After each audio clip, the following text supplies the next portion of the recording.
Hey, everybody. Good morning. Good morning. Morning. Good morning, everybody. Sorry, we're running a little late. I'm dealing with some family business this morning. So as a lot of you know, my dad is in hospice and is probably in his last day today. So they've been telling us that since Saturday, and he's fighting, and he's I guess he's got a good heart, strong heart. He definitely has a good heart. He definitely has a strong heart, but yeah, it's been a tough couple months, but it's probably again last day today. So that is not good news, obviously, but it also is again something that was we knew was happening, and there's no way to prepare for it, but we are doing our best, trying to get everything done. And Who are you talking about, Rabbi? my father. So this is his last, probably his last day in our world. So it is. It's been hanging over us imminently since about Friday or Saturday. They told us. So you're gonna cancel tomorrow night, aren't you? You know something? I don't know. I thought that there would be. I thought that there would be something. I don't know, Mike. I don't. You should. Yeah, but I don't know. I mean, look, if he hasn't passed, then I'm not going to. And at this rate, I thought it would be Saturday or Sunday at the latest. So, I mean, that's what they've been telling us. So he hasn't eaten anything in 5 or 6 days. I don't understand. But anyways, this is I'm not the first person who's dealt with this. I won't be the last. I just happen to I'm about 20 minutes. He's in Burbank, so I'm there every day, but I'm not there. I haven't been there overnight. I haven't been spending my nights there, but yeah. So we are dealing with this right now as a family, and again, it's not an easy one, but it never is, right? It's never easy to deal with loss, and especially nowadays, we don't have doctors. I don't know if a doctor could tell you anything anyways, but we don't have people, we have nurses that are coming in there occasionally, but not a doctor. So doctor hasn't seen him in months. Remember, Rabbi, if you have questions, Mary's around. No, I know. It's hard to even describe, what's happening, because everybody's different, as Mary knows. I try to keep it, perspective to my mother or to other family members, to his mother. At least they had the same genetics, to try to figure out, what it's going to be. What's happening. You just never know. You never know. So, this has been kind of the way we're ending the year, and this is the last month of the Jewish calendar. As of Friday, we went into Elul. We went into the month of kind of winding down the home stretch. And look, for everybody, this has been a tough year. I mean, there's nobody who's had a great year this year, because of our world's been rocked. So I don't know anybody who's looking forward to having more of this stuff go on. But the problem is that it doesn't look like the next year necessarily we're gonna be in a whole different place starting Rosh Hashanah, right? So we like to say we have a fresh start, we have a fresh beginning, and I wish we could feel like that was going to happen. But again, I think a miracle, which we all hope will happen, a miracle in the next few days, next month or so, or 25 days, we're probably going to be dealing with a lot of the same stuff at the end of September and into the new year. So look, I wish I could say, I always like to be hopeful and optimistic and say, next year is going to be better. I hope at least some point in next year it's going to be better. And I hope for everybody, it's going to be a better year. Look, as Mike Schwartz pointed out, the good thing is we've got Zoom working today, because we were worried yesterday that Zoom was going to be down, and that we were going to have problems technically. So I don't want to oversell that either. Hopefully right now we've got everybody on and we have a nice group of people. Judith, do we have your dad on again? You tell me. What would it say? Granddad. No, I don't see granddad. We have a David, but we don't. No. We don't have a. I'm not sure who David is. It's waiting to. It says it's joining, but we have. I'm looking at everybody else. We've got Missouri here. We've got San Jose here. We've got Denver here, and a lot of people locally. But yeah, I'm not sure.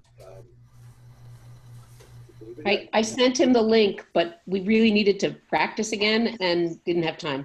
Well, next time we want him to join in too. So Well, we'll practice. Rosemary's here today. Which is nice. You and I'll practice with him, okay? Okay. Well, Rosemary, where are you today? I'm at home. Okay, excellent. I have house guests. My Mike and Kathy and little Pippin are here.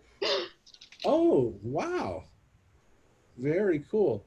For those who haven't heard, Rosemary is a grandmother. She's a grandmother, Rosemary. And what have you decided to be called, Rosemary? We haven't settled on that.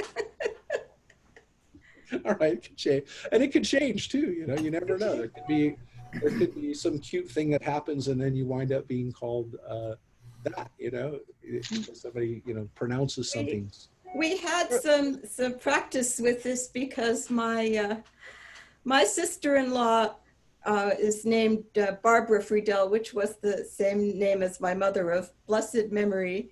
And so my sister-in-law sent the baby a gift, which freaked out my son when he saw the label.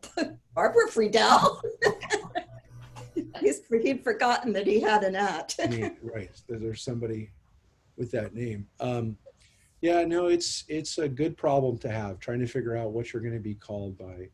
No, let the baby decide, because Kaylin started calling me May on her own when she was little, and she picked it, and that's what we stayed with. So that's what I said. Those cute names that that the kids come up with. That is probably, again, you have to be open to that. At least you have to be open to that possibility that you're going to wind up with a really cute name that sticks from somewhere.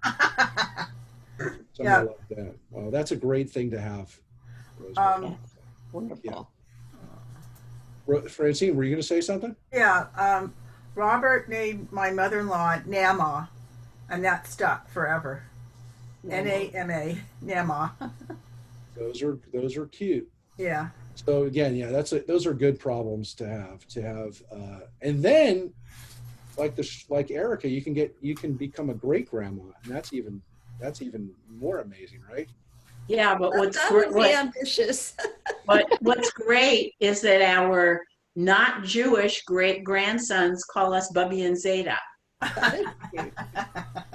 That's what I was just telling Shira yesterday, because we were trying to do the math, and it doesn't look like I'll be able to have great grandkids through Shira. She pointed that out. But I said, I want to be, if I get to be a great grandparent one day, I definitely want to be Zeta. I want to be a Zadie. So that I decided that was probably the coolest thing. And by the way, that is a perfect segue into what we're talking about today, which is Jacob. Jacob, who is at this point, he gets to be, he's definitely a grandfather, and he gets to see his grandsons in Egypt, which is a very powerful thing, because it resonates for modern people who have to travel oftentimes to see their grandkids and great grandkids. In the history of humanity, for most of humanity, if you were blessed and you lived long enough to be a grandparent or great grandparent, chances are your family lived maybe in the same house as you. Today, we've gone kind of obviously in a different way, and that isn't the case very, very often today, where grandparents get to be in their grandkids' lives. There's definitely exceptions, as we know. And again, we have some amazing grandparents here who've we talked about before have moved to be near their family and are a big part of their family's lives, which is really, I don't want to say it's the way it should be, but it kind of, I don't want to make that judgment, but it sure feels like that's the way it should be.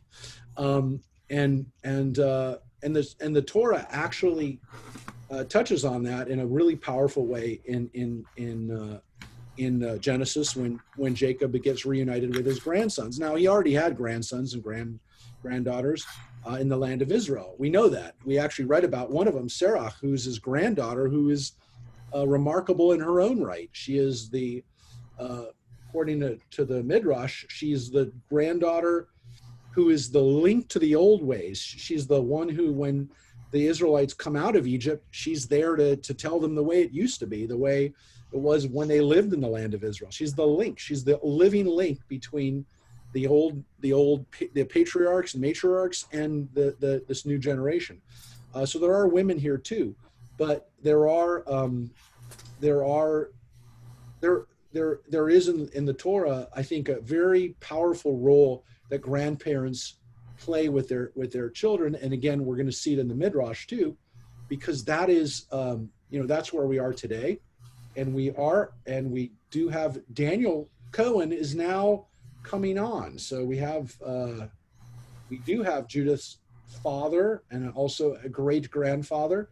He's hopefully with us now. He's called Granddad after the whiskey. Yes, it's true.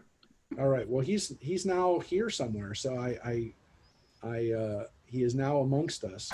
So it's really interesting when people get to be that link. And I think grandparents, great grandparents oftentimes are that link, even more so today, to the old country. Even though a lot of the grandparents and great grandparents are born in America or born in the United States, because they knew those people who were born in the old country, they are really an important link, because again, we now have kids, and I have them in my religious school. Obviously, I teach them and get to hear their stories. These are kids who are 3 or 4, now 5 generations removed from the immigrant experience.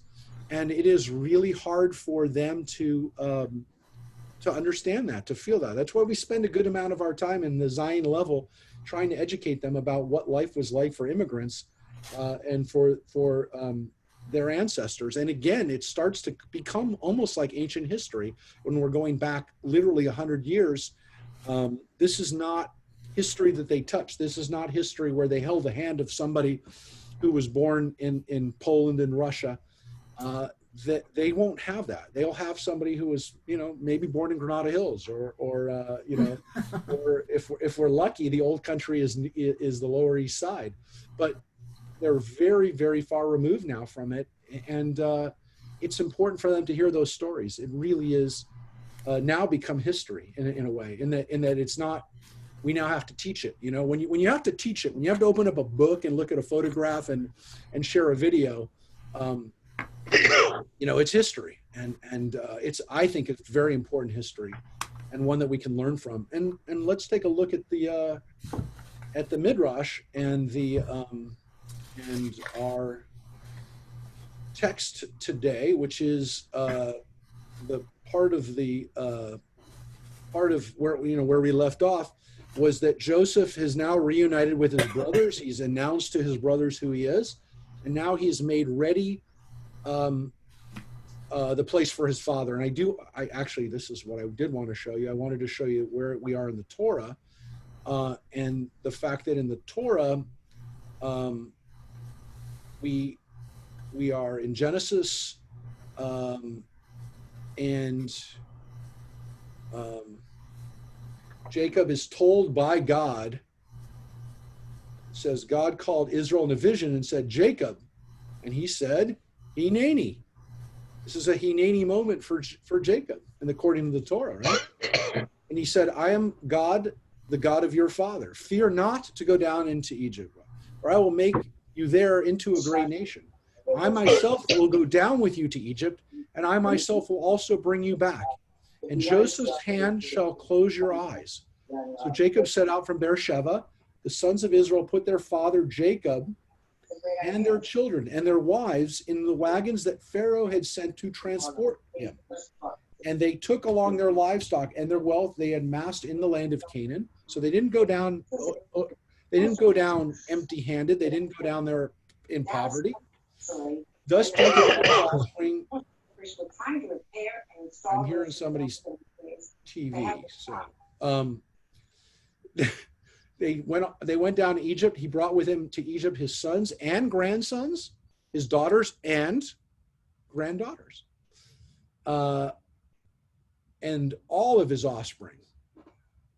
The whole Zaro, that everybody went. There, no one was left behind. And then it goes through their names. And so we have the names of the sons, and we have the names of the grandsons here. So these are the grandsons that go down in a list. And again, it says that Dinah went down to the land of Egypt. And they are, kind of the way that they're broken down by the sons and again, the daughter. And so you can see when you add it up, you have 14, 16, that's 30. You have 33, right? So we're at 63. And we have, 1 second, 33, 16, so we have 49, and 14 is 63, and then 7. So so here it says, all the persons his issue came down numbered 66. And Joseph's sons who were born to him in Egypt were 2 in number. So it comes out to, according to this, 70 people in Egypt, including Joseph and his 2 sons and assumedly Osnan. There is a question of how they came up with 70, whether she's included in that. So it actually says in the Midrash we read last week that there's 69 plus the Shekhinah, plus the presence of God, which they count as the 70th. That's one possibility.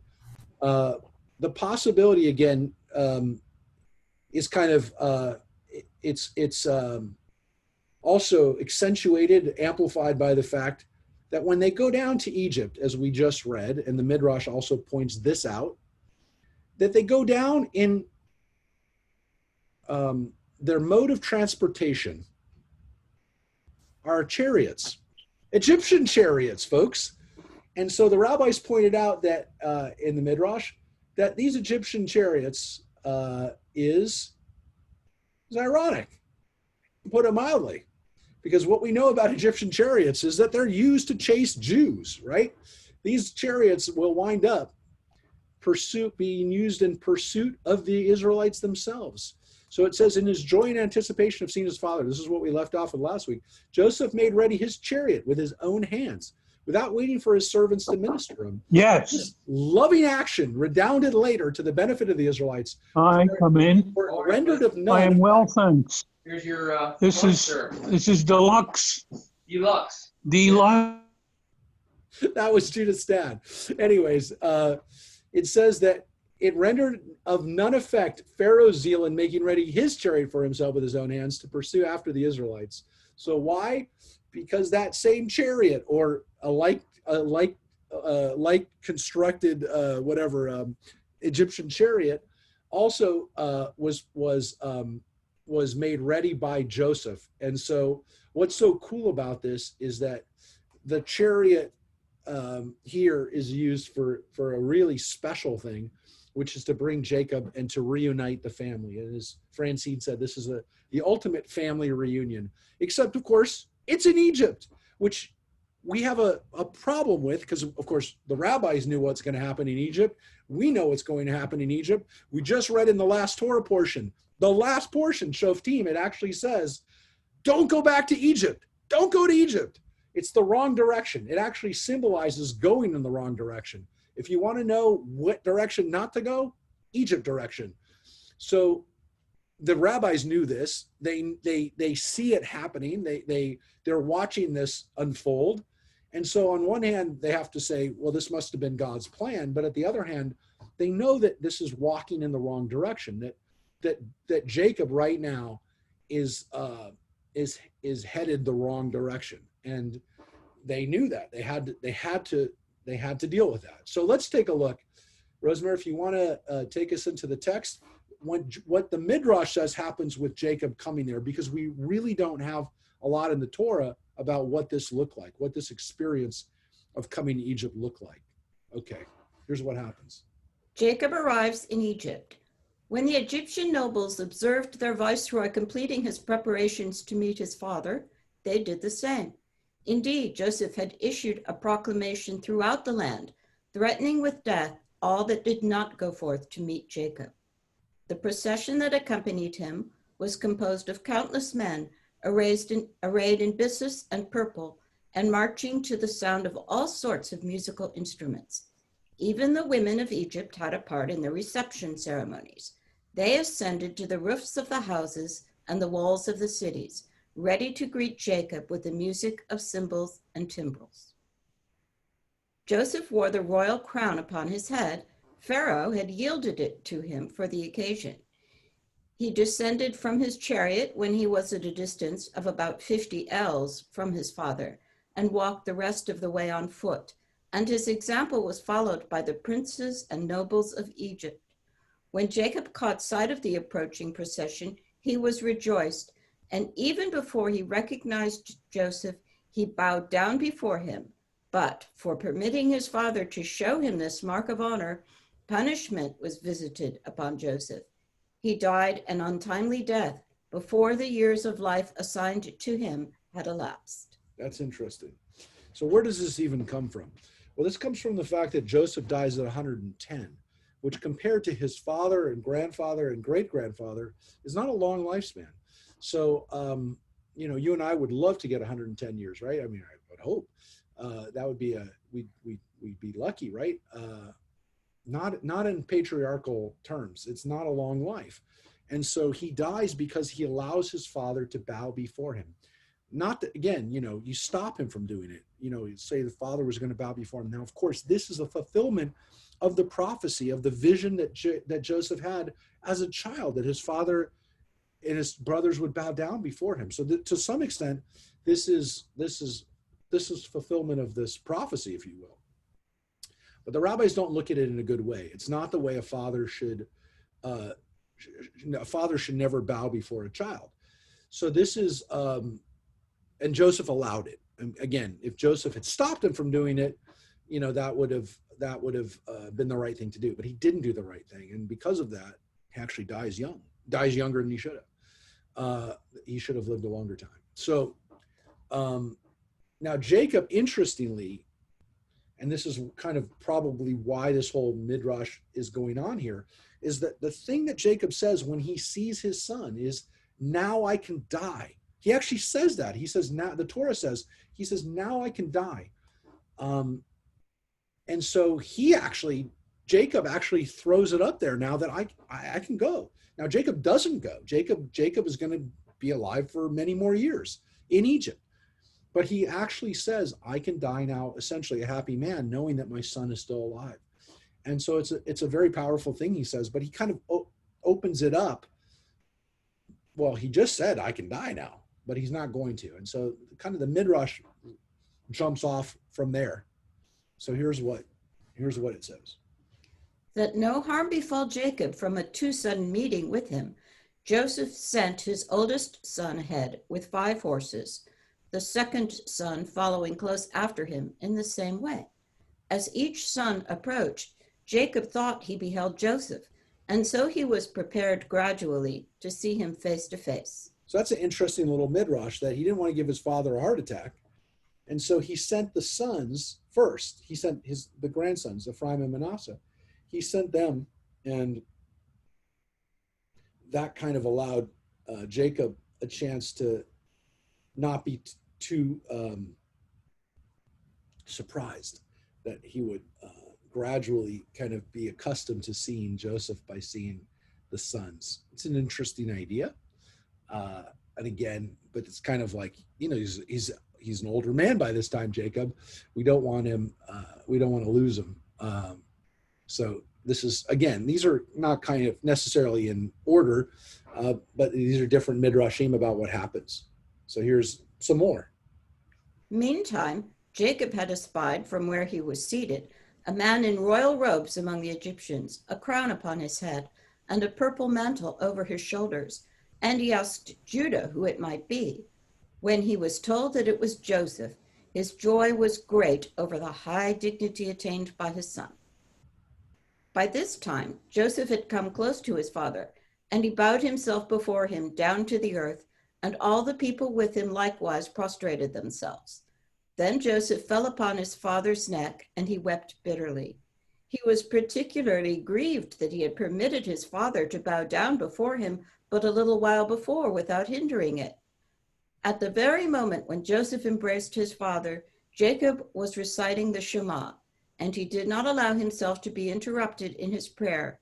But then he said, "When they brought me the report of the death of Joseph, I thought I was doomed to double death, that I should lose this world and the world to come as well.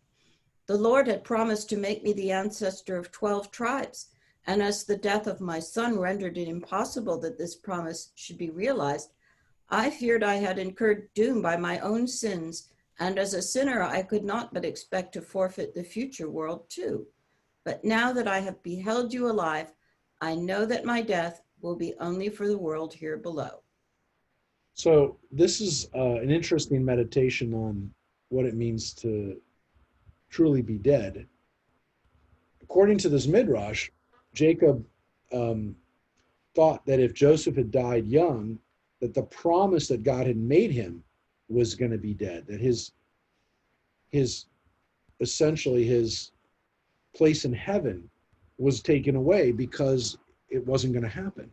If Joseph died before, he had a chance to be one of the tribes. So it's an interesting midrash because it kind of tells you one of the levels that the rabbis felt was what was at stake here with Joseph. I mean, it's bad enough that you lose a child.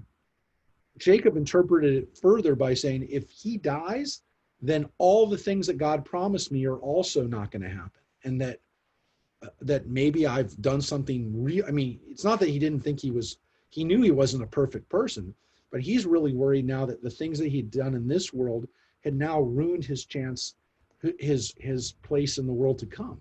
So it wasn't just that he lost a son, but that like everything that he was promised was over because of, if this didn't play out, if it didn't play out the way God told him.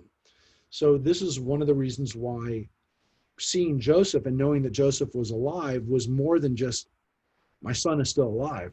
It's that everything that I've been told was going to happen to me by God, I'm okay. And that's why when he says, I can die now, he knows that, we're all going to die.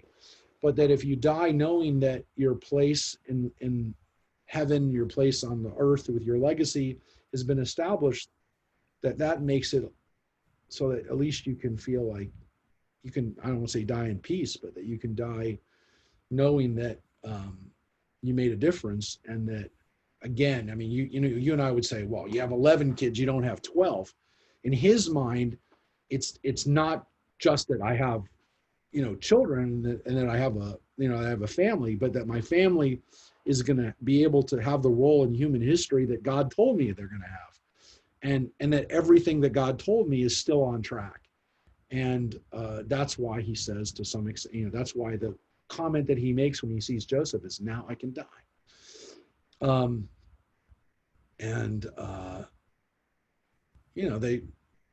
The rabbis wanted to comment on that. They wanted to make a comment on why does it say that.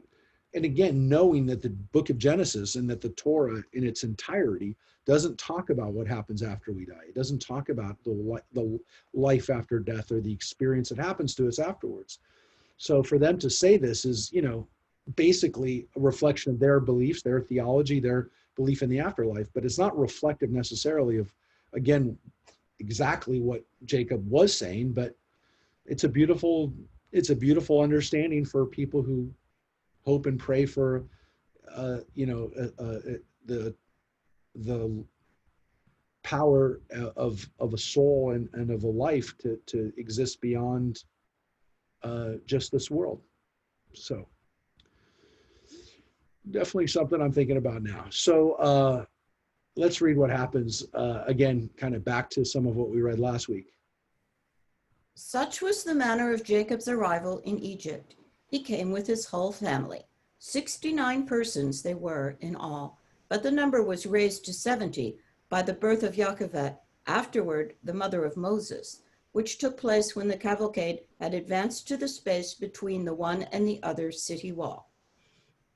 All the males in his family were married men, even Palu and Hezron, the latter of whom was but 1 year old at the time of their migration, and the former but 2 years, had the wives with them that had been chosen for them by their parents.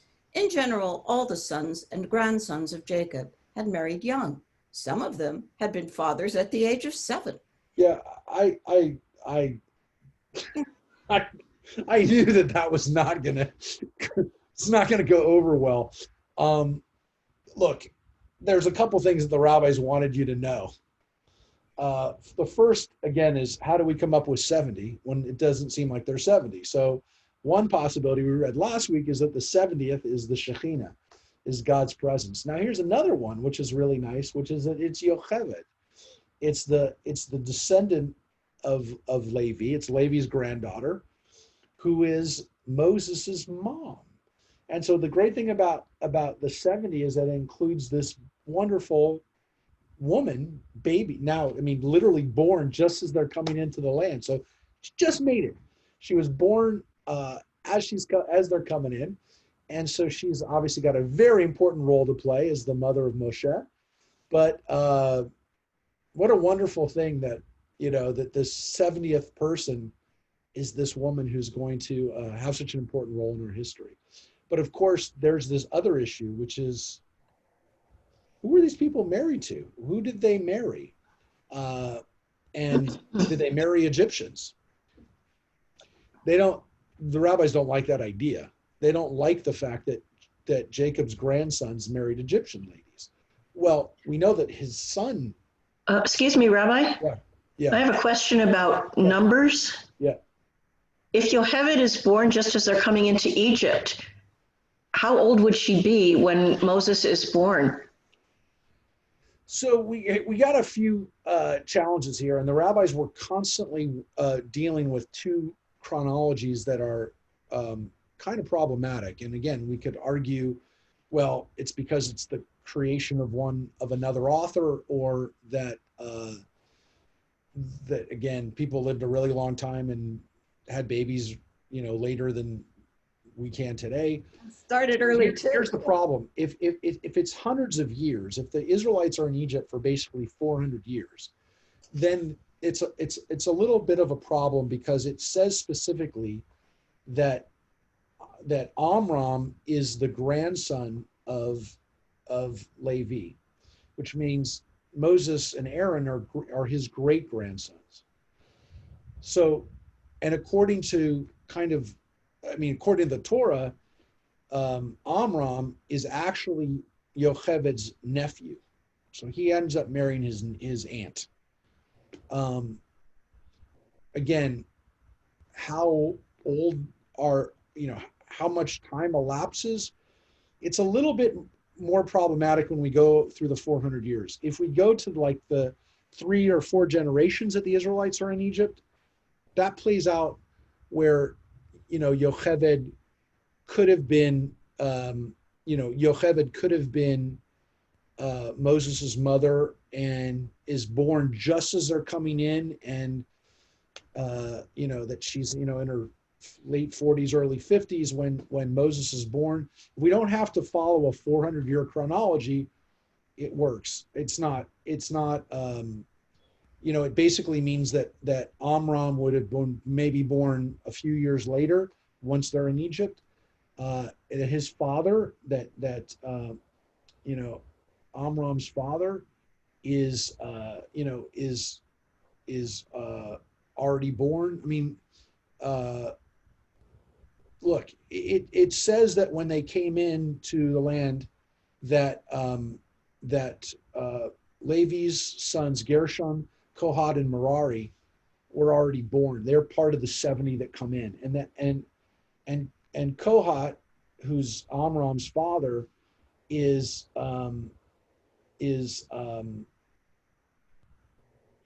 would be, yeah, it is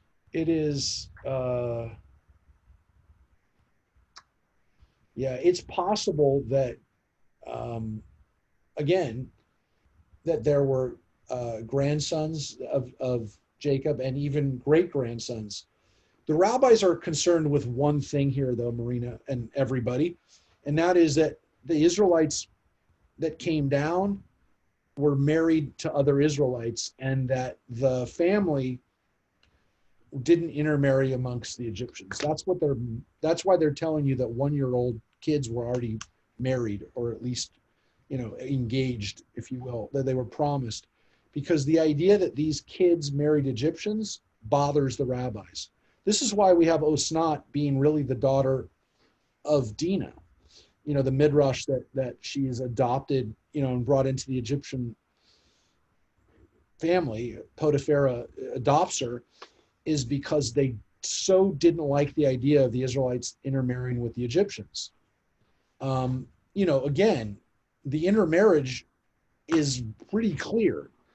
I mean, if Osnat, even if this Midrash about Osnat, we take that at face value, we know that Moses marries a Midianite. We know that, I'm going to show you right now, the intermarriage was happening already. It happened in the land of Canaan. But the rabbis, they don't like it.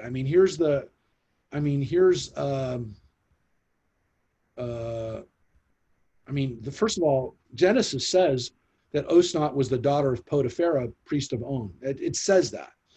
So it also says, by the way, I just wanted to show you this.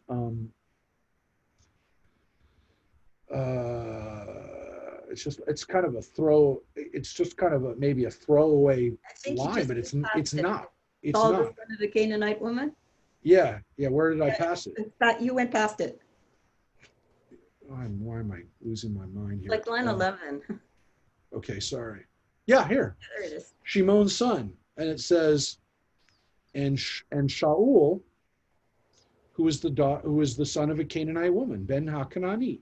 So it tells us that the Israelites, that some of Jacob's family had intermarried. It says so.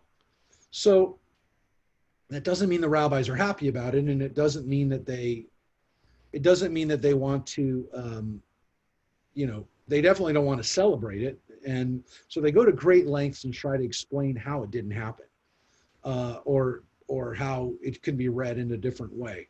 So, and again, we know when we read about Judah's sons, it says Onan, and Shelah. Those were the sons that Judah had, and then with his daughter-in-law, he had Peretz and Zerah, who were both his sons and grandsons, as we know. And Onan had died, right? Peretz even had sons by that point, Hezron and Hamul. So those are Judah's grandsons and great-grandsons, if you will. Because remember, again, Judah marries Tamar and has Peretz and Zerah with her. So, and Tamar is a Canaanite woman. So we know that this was happening, but again, the rabbis want to, kind of have us not pay attention to that, or have another explanation for it. But also, Rabbi, speaking of numbers, if 70 people went into Egypt and 400 years later, there were thousands of them, that's an issue too, isn't it?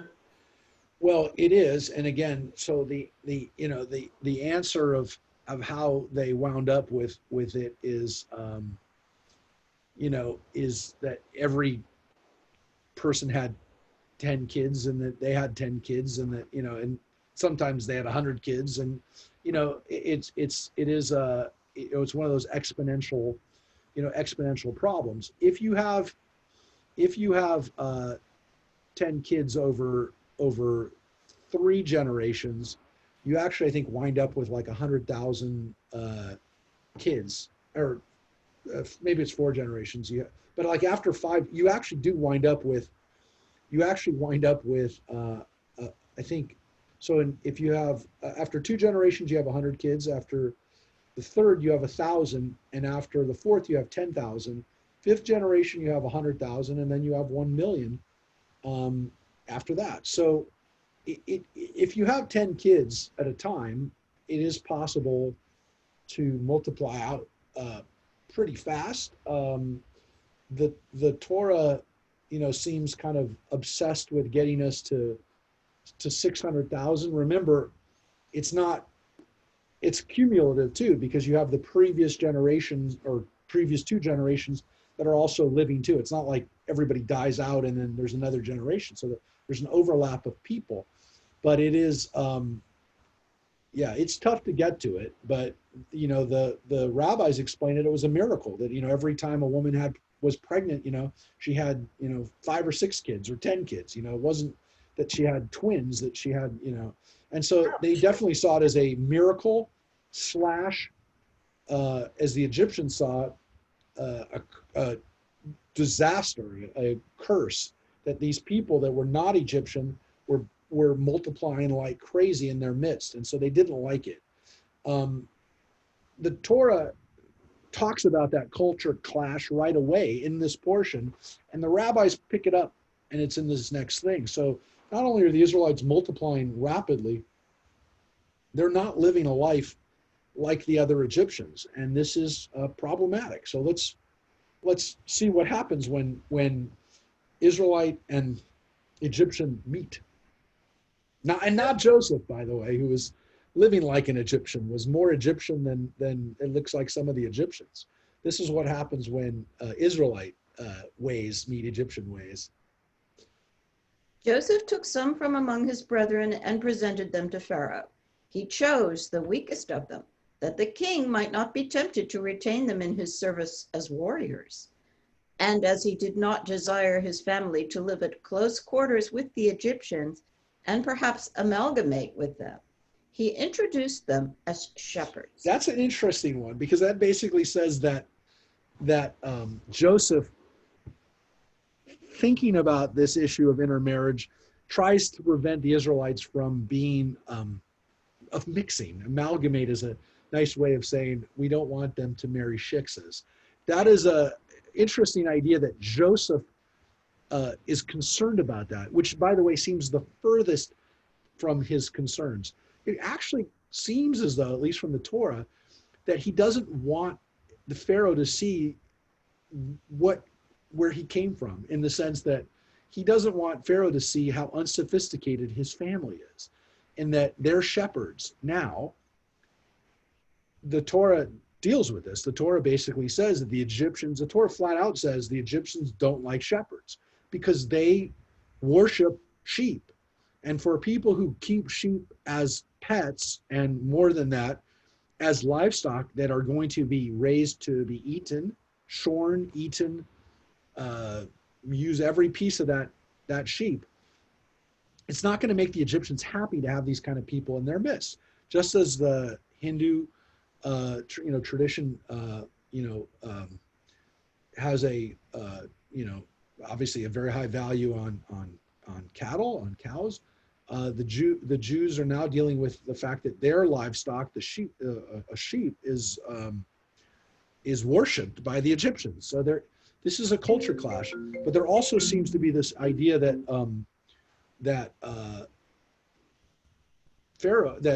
Joseph wants to keep them at arm's length from Pharaoh. Here, the rabbis interpret it as Joseph is doing it as a favor for us. The Torah seems to be more along the lines that Joseph doesn't want Pharaoh to see where he comes from, and for the Egyptians to be, for the Egyptians to be angry and to be sickened by the Israelite practices. So seems like Pharaoh, is not going to get to see,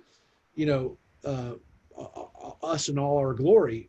It also says that Joseph didn't want the Israelites to look too good to them, because then Pharaoh would take them to be soldiers, and he would use them for his benefit and not allow the Israelites to do what they were supposed to do. Really doesn't seem that way in the Torah. It really seems that Joseph doesn't want Pharaoh to see the kind of hicks that, are his family. And the Midrash goes in a completely different direction. They see it a whole different way. And that, again, it's not what you would have thought. Joseph is trying to make us look better and to protect us. So here we go. Rabbi, is Yeah. constellation of the rain a typo and it should be Ram? Yep. Thank you. That is a mistake right there. It should be a Ram. Thank you. Yeah. Okay. Here's what it says. And this is true. I mean, these are the rabbis who are trying to explain Egyptian practices that by the time that they were writing this, there were elements of it still that were floating around, but it had been it had been Hellenized. The Greco-Romans had done a number on Egyptian mythology by this point.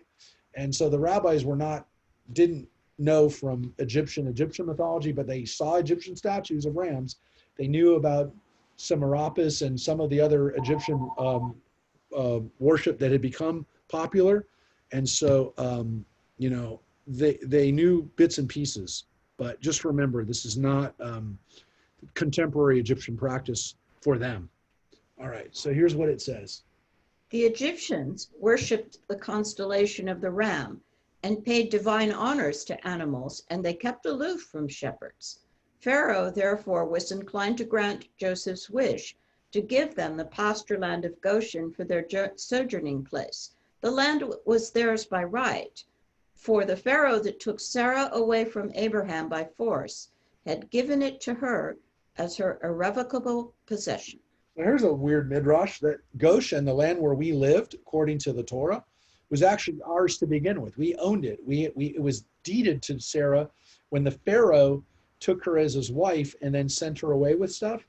So we really didn't get anything. We got our own stuff back, was the point that the rabbis wanted to make. It's not like the pharaohs gave us a gift.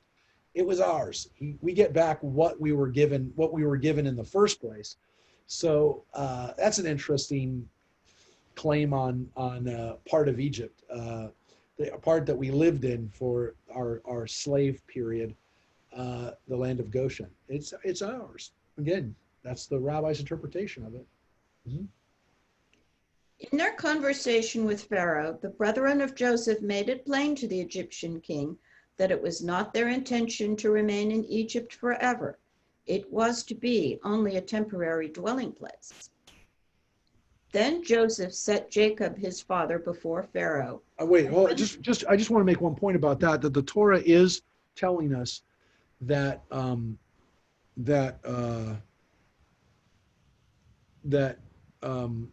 we didn't go down there to be there forever, and the rabbis want us to, by saying it's a pasture place, that's a place where you live temporarily. It's not a place where you build a home. You don't build a city there. This is a place where you hang out for a little bit, but you don't, it's not your home. So it was never intended to be our home, which is important to remember. A lot of Jewish history, most of the last 2,000 years, we've been a people without a home. And there's always been this kind of feeling like, is this really our home? And I think until Jews, have had Israel now for the last 70-something years, we've always felt that way. Even in America, where we're buy homes and we're allowed to own homes, and in places, in most of our history, we weren't even allowed to own the land. Now we own our land, but there always is this feeling like, but will it always be that way? And there's only one place that we feel, can that is ours, that, something couldn't happen there. America's probably the closest in that it was not some kingdom that eventually, became democratic or allowed people to have public, private ownership of land. But of course, this land was not, what used to be Native American. There was indigenous peoples that lived here. But also remember, in Israel, you can't own the land. You can only, again, the nation owns the land. You can have a lease on it. You can have a 99-year lease on it. But ironically, the only place that is truly the Jewish home is owned by all the Jewish people. It's not owned by, it can never really be owned by an individual. So it's an interesting thing to meditate on, to think about. All right. So this is us. This is our setting down in Egypt, but not permanent setting down. All right. Then Joseph set Jacob his father before Pharaoh, and when the king saw him, he said to Og, who happened to be with him at that moment, "See you were wont to call Abraham a sterile mule, and here is his grandson with a family of 70 persons." Og would not believe his own eyes. He thought Abraham was standing before him. So close was the resemblance between Jacob and his progenitor. Then Pharaoh asked about Jacob's age to find out whether he actually was Jacob and not Abraham. And Jacob said to Pharaoh, "The days of the years of my pilgrimage are 130 years," using the word pilgrimage in reference to life on earth, which the pious regard as a temporary sojourn in alien lands. "Few and evil," he continued, "have been the days of the years of my life. In my youth, I had to flee to a strange land on account of my brother Esau. And now in my old age, I must again go to a strange land. And my days have not attained unto the days of the years of the life of my fathers in the days of their pilgrimage." These words sufficed to convince Pharaoh and Og that the man standing before them was not Abraham, but his grandson. Yeah. Now here's a weird thing, because again, you and I will talk about how long a lifespan is, and that Jacob lives 157 years, and so he's still going to get quite a few years in Egypt. So if we added up, which the rabbis did here, how old Jacob must have been by this point, he's in the last stage of his life. But here he has a chance to stand before Pharaoh, and according to the Midrash, Og. Now Og is by this point already an old man because he knew Abraham, and according to the Torah, we don't meet Og until Moses times. So he's the Canaanite king that the Israelites kill, that Moses and that generation, the generation actually of Joshua and the leaders who come into the land, they kill Sihon and Og during their journey back to Eretz Israel, back to the land of Israel. So Og lives for hundreds of years. He's a guy that, he's a giant. He's one of the Nephilim. He's one of these Anakites. He's one of these people who, has an extraordinary lifespan and is strong and is like a giant. And so he gets to see Abraham and lives all the way to Moses. He's not a good person. He's not a good giant, but he is a witness, if you will. And it shows you that compared to him, Jacob and Abraham and all of our ancestors, they don't live a long time. So a long life is not necessarily just an indicator of how good you are, because there are these people that live a really long time. But here's the interesting thing.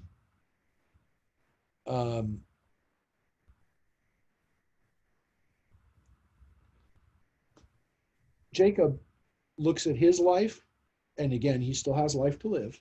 He still has a chapter of his life to live. He looks at it as a journey in a strange land. And the words that he uses with Joseph and Pharaoh here, the fact that he says in the Torah, my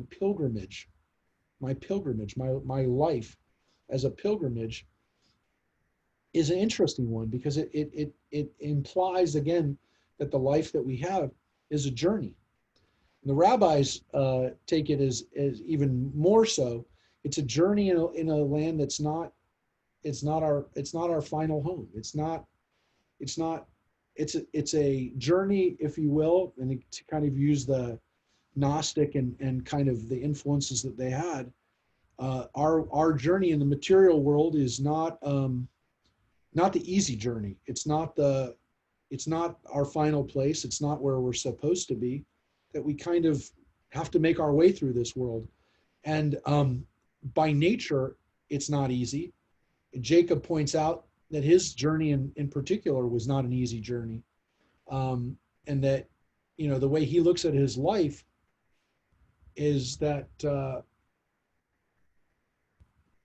it wasn't an easy life, and that is interesting that he looks at his life with his family and now his restored family, that it still wasn't an easy experience. You could have a problem with that.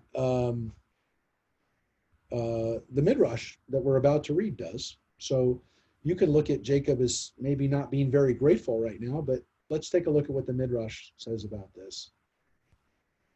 When Jacob uttered the words, "The days of the years of my pilgrimage have been few and evil," God said to him, "Jacob, I saved you out of the hands of Esau and Laban. I restored Joseph to you and made him to be a king and a ruler.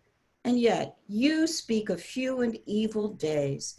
Because of your ingratitude, you will not attain to the years of the life of your fathers."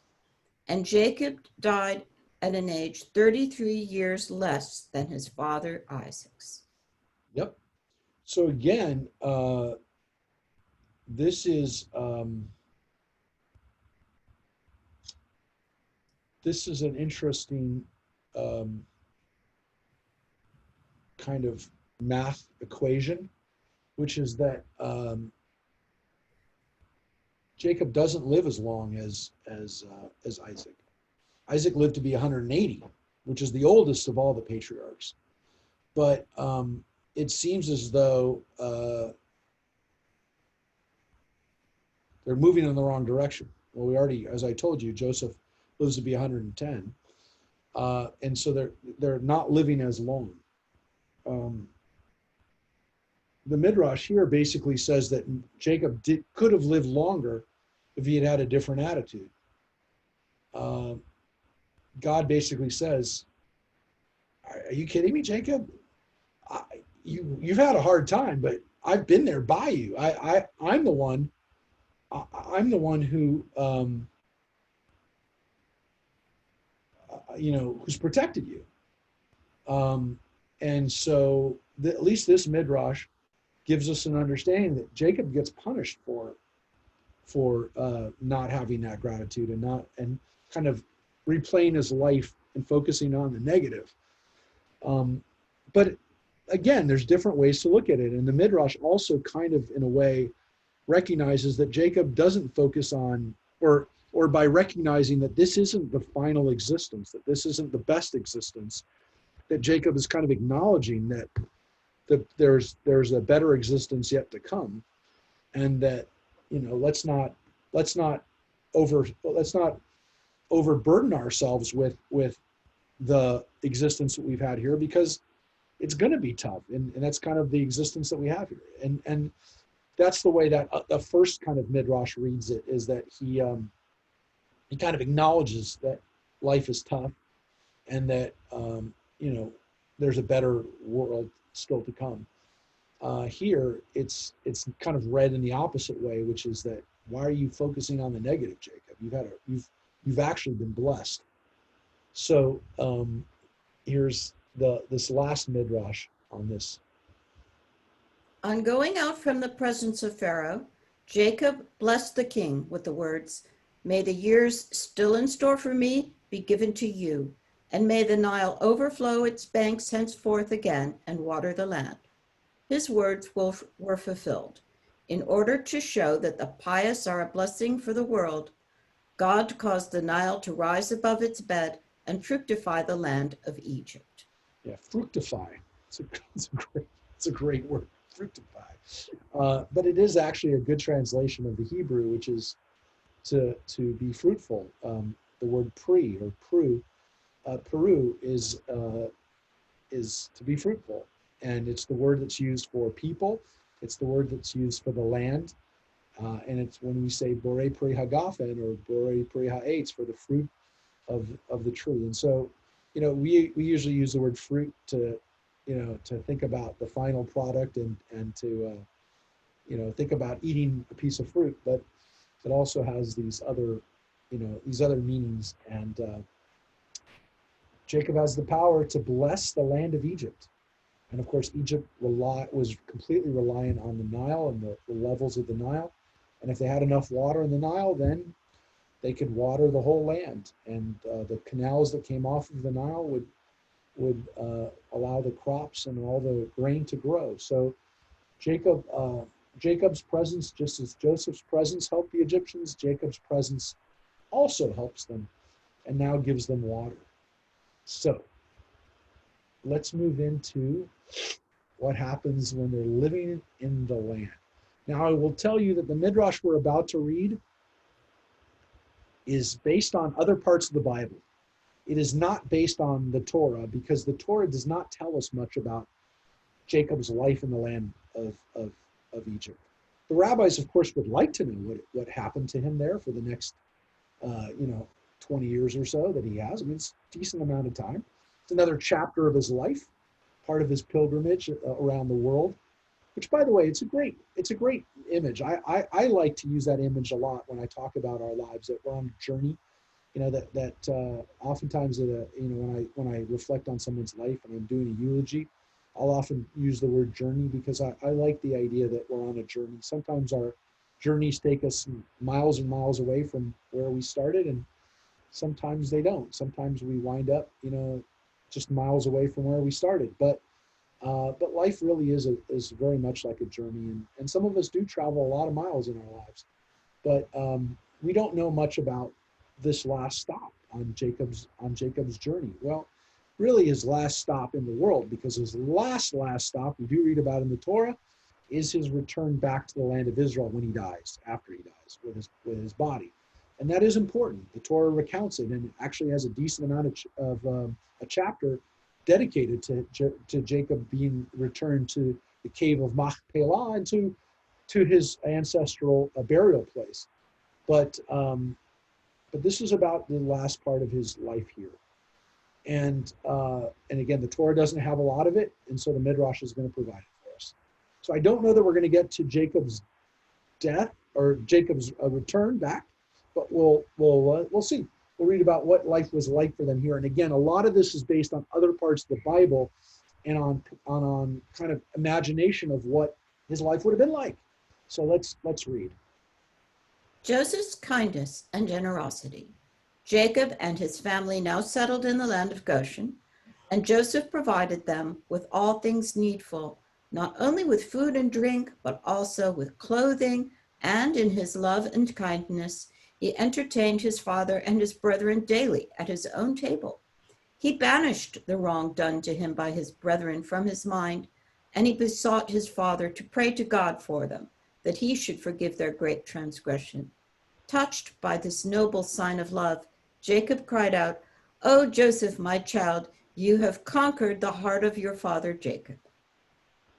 Joseph had other virtues besides. The title, the God-fearing one, born only by him, Abraham, Job, and Avadiah, he gained by reason of his kindness of heart and his generosity. Whatever he gave his brethren, he gave with a good eye, a liberal spirit. If it was bread for food, it was sure to be abundant enough, not only to satisfy the hunger of all, but also for the children to crumble, as is their habit. I like that. So that's He got enough so that the children could play with their food. So kids, even in the ancient world, like to play with their food, and if they had enough food, they would play with it. And it's kind of like the dream that they had enough food that they could crumble it. Well, look, there was a famine that was going around, and so to have enough food to be able to be in that kind of situation, was the ultimate turnaround, if you will, because again, just before the Israelites were literally starving, and so this is how much it changed. This is, as I like to say, it's somewhere between the Beverly Hillbillies and your probably many of our own families' stories of how they came from the old country, and and in some cases when they really made it was when they didn't have to worry about where their food was coming from, and again, for people who grew up through the Depression, that also added to those food insecurities that people had. So, what did our ancestors look like in Egypt? Well, at least to start with, they didn't look like Egyptians. It took them a while, and again, they didn't have a chance. So here's what happened. But Joseph was more than a helper to his family. As a shepherd pastures his flock, so he provided for the whole world during the years of famine. The people cursed Pharaoh, who kept the stores of corn in his treasure chambers for his own use, and they blessed Joseph, who took thought for the famishing and sold grain to all that came. The wealth which he acquired by these sales was lawful gain, for the prices were raised not by him, but by the Egyptians themselves. One part of his possessions, consisting of gold and silver and precious stones, Joseph buried in 4 different places: in the desert near the Red Sea, on the banks of the Euphrates, and in 2 spots in the desert in the vicinity of Persia and Media. Korah. Wait a second. So he made a lot of money. It was all rightfully his.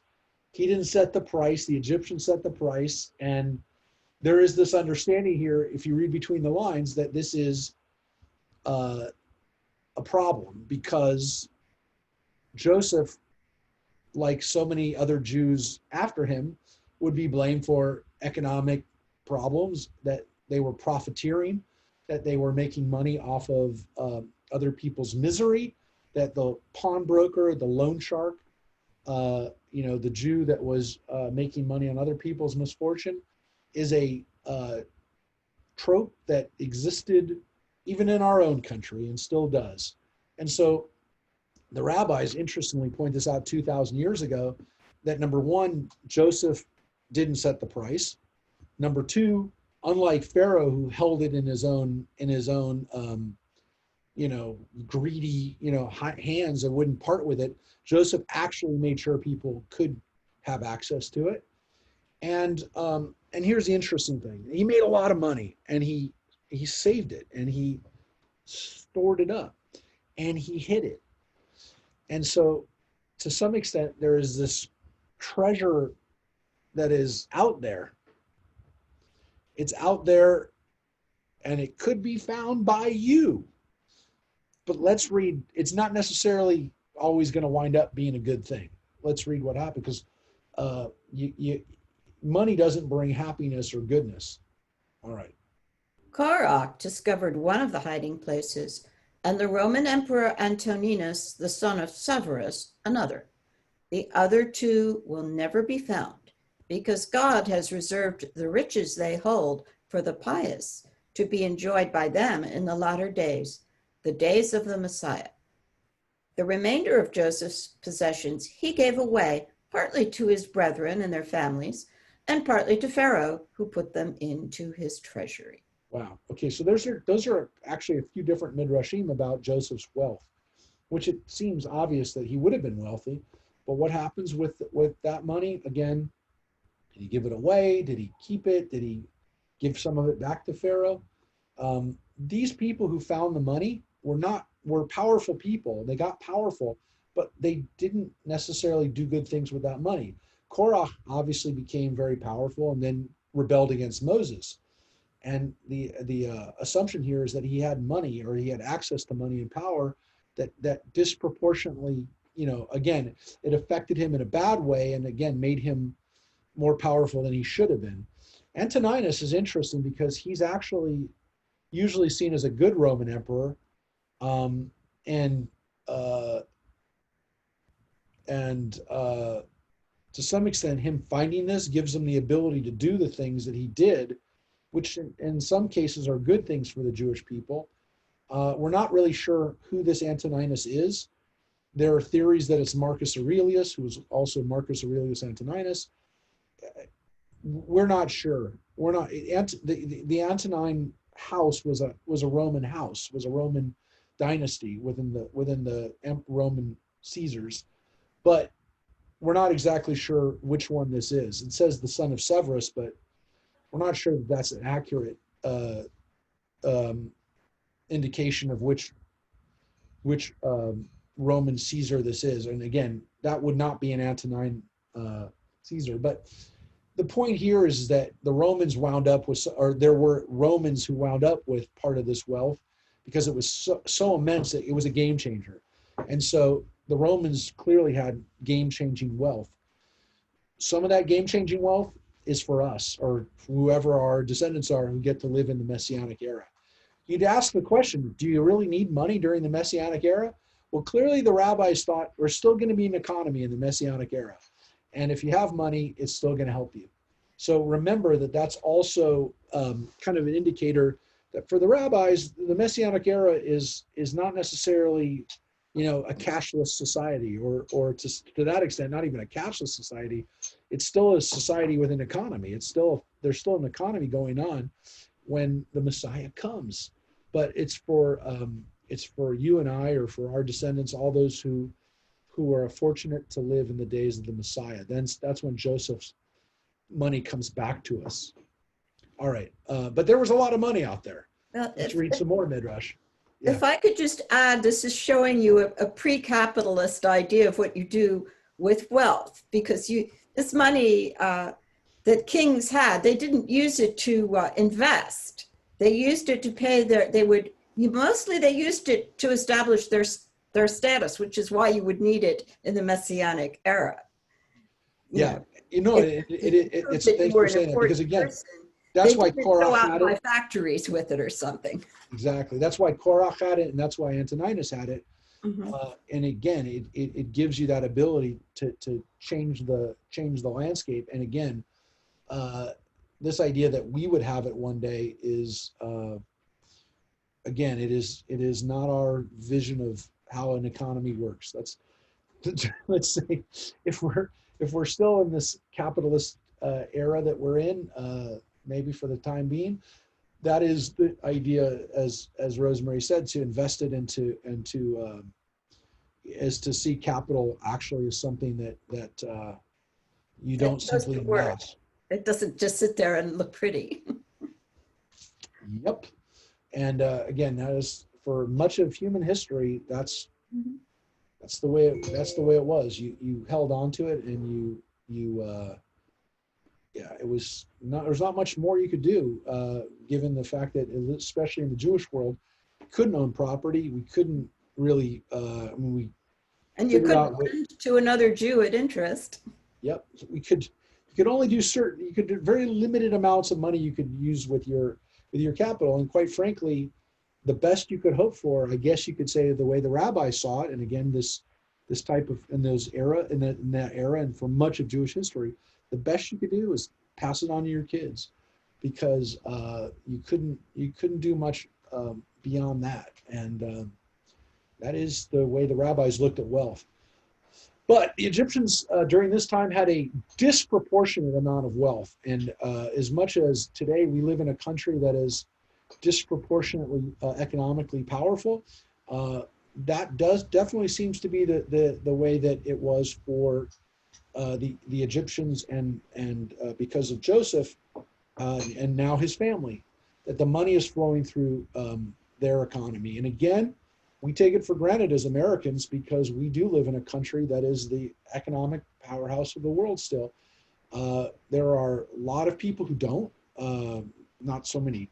Again, the Jewish community is pretty much, again, here in Israel, but for a lot of Jewish history, maybe there were Jews who didn't live in those places that were economic powerhouses.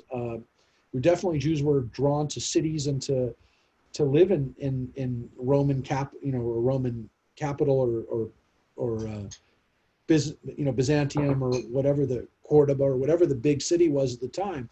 But again, there were a lot of our people who did not live in those places where money flew through it, and they looked at it as wow, that's a whole different thing when you live in a place where there is money flowing through it. But Egypt, according to the Torah, and according again what the rabbis are going to say with the Midrash, Egypt was that kind of place. Here's what happened. The wealth of the whole world flowed into Egypt at that time, and it remained there until the exodus of the Israelites. They took it along, leaving Egypt like a net without fish. The Israelites kept the treasure until the time of Rehoboam, who was deprived of it by the Egyptian king Shishak, and he in turn had to yield it to Zerah, the king of Ethiopia. Once more, it came into possession of the Jews when King Asa conquered Zerah, but this time they held it for only a short while, for Asa surrendered it to the Aramean king Ben-Hadad to induce him to break his league with Baasha, the king of the 10 tribes. The Ammonites, in turn, captured it from Ben-Hadad, only to lose it in their war with the Jews under Jehoshaphat. Again, it remained with the Jews until the time of King Ahaz, who sent it to Sennacherib as tribute money. Hezekiah won it back, but Zedekiah, the last king of the Jews, lost it to the Chaldeans, from whom it came to Persia, thence to the Greeks, and finally to the Romans, and with the last it remained for all time. So this is like not just a treasure. This is national treasure, and I'm talking about like the Nicolas Cage, that kind of national treasure. Like the Freemasons are hiding somewhere underneath something, right? And it's in behind Mount Rushmore or wherever this treasure is. This is that kind of treasure. It's a treasure that if you have it, you have the power. And so it tracks this what this treasure was through Jewish history up until that time, which is that it wound up in Rome. And what happened to that treasure after that, we don't know. I mean, the theory is that the Romans, it stayed in Rome, and that it's now part of the church. Still sitting in the Vatican, right? Yeah, that the Vatican has this treasure, and that this treasure is again was a treasure that dates back to the Egyptian period, and that if you had this treasure, it other money followed it. It glommed onto this treasure, and you wanted to have this treasure. You needed to have this treasure in order to stay in power. And whoever had that treasure was the power of the time. So Persia, then to the Greeks, then to the Romans, or the Babylonians, I should say, the Chaldeans there, or the Neo-Babylonian Empire. That's King Nebuchadnezzar, and then the Persians conquered him, and then the Greeks under Alexander conquered them, and then the Greeks kind of fragmented and splintered up until the Romans got everything together. Now again, this is kind of the Israelite, to some extent, it's our treasure, right? It's a treasure that was it's the treasure that we took out of Egypt. But in the rabbis imagine, in their minds, this is the wealth that Joseph was responsible for, and that we were owed it to some extent, because when we worked there as slaves, those were our back wages too. So there's this sense that that we earned it. We took it when we left. It's been taken from us in battle. It's been taken. That we're not going to get it back. We're going to get this other treasure that got hidden. It's been stored up for us, and we shouldn't try to get the Roman treasure. That's not for us. That's what I'm getting out of it. Well,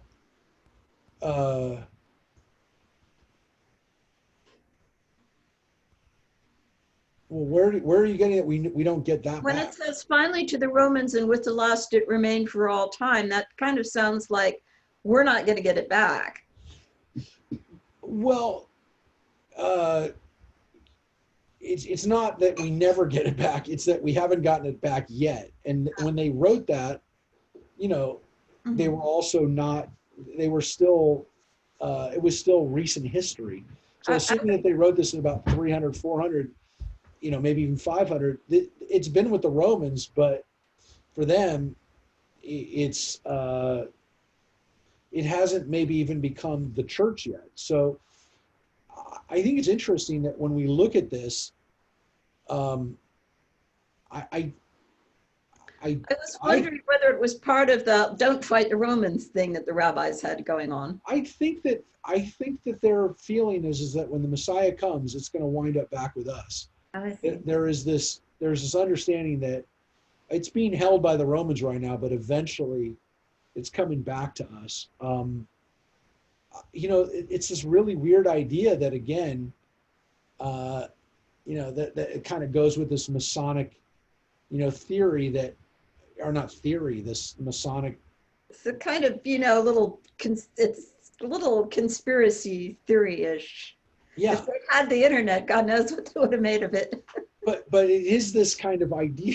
It is this kind of idea that there is a power that attracts wealth. It's not alchemy, but it is kind of, again, magical or God-given, and that whoever has that treasury will essentially continue to be, you know, it actually creates energy that brings more wealth to it. So how it winds up in America, you know, through Freemasons is kind of part of that myth, which, you know, the Masons kind of perpetuate, or I don't say they didn't do a whole lot to shake it, because, you know, they liked the mystic, you know, the secret mystical ideas, and they like connecting back to the Egyptians, and they like this kind of mystery, right? And so they haven't done a lot to, you know, dissuade people from the fact that there's these kinds of treasuries or repositories. I mean, they would say it's the wisdom that they impart to their members, but, you know, there is this idea that how do you know who's in power? Well, how do you know they have that treasury? They're sitting on it, and so this kind of myth never went away. It's kind of like a holy grail, but it's also like a you know, a treasure, a magical treasury that, you know, if you have it, you'll know we know who has it, because that's why they're powerful now. The Americans must have it because that's why America's powerful. So I'm only going to tell you this. This is based on Jewish history of who was in power and where our power, who took our power, if you will. Interesting thing about this is that it doesn't come back to the Jews after they returned to Jerusalem. So it was in Jerusalem under King Zedekiah.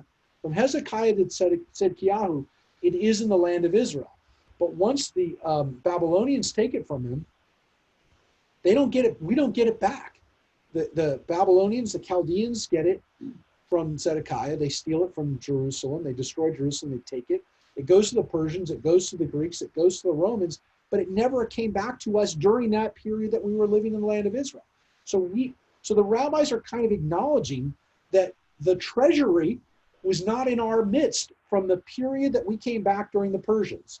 So from about 450 BCE to 500 years later to the Roman era, we're there in the land of Israel, but we don't have our treasury. And so that was more recent history for the rabbis, who said we didn't have it those years. When we had the Second Temple, all the way through King Herod, we didn't have that. That treasury was sitting somewhere else. It was sitting with the Greeks, and then it was sitting with the Romans. It wasn't with us. So they're acknowledging to some extent that power, that economic power, that magical wealth was not with us during those years, those 500 years. It was a different temple. There was a different energy there. And it was a recognition that this isn't the same Jerusalem. So that's Jews acknowledging that the temple was not was not the same. It'll be interesting to see,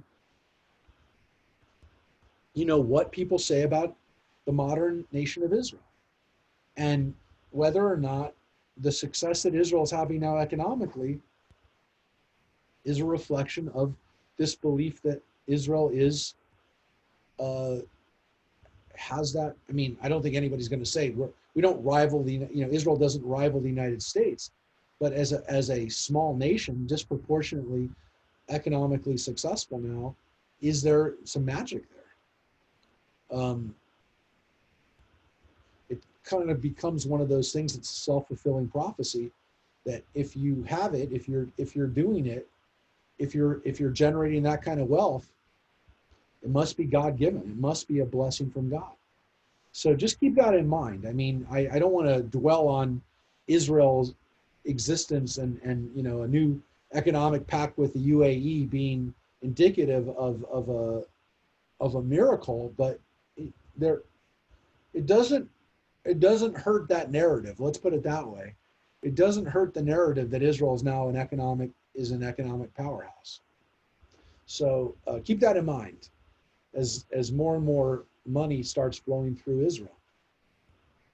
So, all right, let's continue. The people were soon left without means to purchase the corn they needed. In a short time, they had to part with their cattle, and when the money thus secured was spent, they sold their land to Joseph and even their persons. Many of them would cover themselves with clay and appear before Joseph and say to him, "O Lord King, see me and my possessions." And so Joseph bought all the land of Egypt, and the inhabitants became his tenants, and they gave a fifth of their ingatherings to Joseph. Yeah, and just so you understand, folks, this is in the Torah. Mm-hmm. This isn't a midrash. This is the part that you and I have to deal with. That, again, we don't talk about it a lot, but there's a wonderful lesson here of what happened to Joseph, and by extension the Jewish people. It says when the money gave out in the land of Egypt and in the land of Canaan, all the Egyptians came to. This is the Torah, folks. This is Genesis. Give us bread lest we die before your eyes. And Joseph said, bring your livestock and I will sell you against your livestock if the money is gone. So they brought their livestock, and Joseph gave them bread in exchange for horses. It says that. It came the next year. We cannot hide from our Lord that all the money and animal, we now own you now own everything. The only thing left we have is ourselves and our farmland. And they said, take us and our land in exchange for bread, and we will be and you'll have our land, and we'll be your serfs. And to Pharaoh, provide the sea that we may live. And it says, so Joseph gained possession of all the farmland of Egypt for Pharaoh, every Egyptian having sold his field because the famine was too much for them. Thus the land passed over to Pharaoh. I mean, this is in the Torah, folks. This isn't the Midrash. The Torah is now having, the Midrash has to deal with this and to tell us that, hey, you know why the Egyptians may not have liked Joseph and the Jewish people? For the same reason that a lot of people would not like Jewish people, that we ended up owning a disproportionate amount of stuff, whether it was land or capital or again, people selling us, as we said. And again, you want to look at the Langston Hughes poem, The Pawnbroker is a Jew. This is part of our history, folks, and it's in the Torah. And again, we don't talk about it a lot because it's uncomfortable, and it raises a lot of bad history. And again, most of us are not in that kind of situation, where we feel like we're money lenders and we're kind of the middlemen. But folks, I mean, if you want to know why Poles hated the Jews, it's because their lords, their noble, the Polish nobility that was all living in France and living in beautiful homes outside of their farms, had put Jews in charge of as essentially the landlords, the on-site on-site landlord, property managers, if you will, for their property. And the Polish peasants didn't have their own Polish people, their own noblemen to attack. And so they'd oftentimes attack Jews because they were had the sad misfortune of being the people in charge of collecting this rent.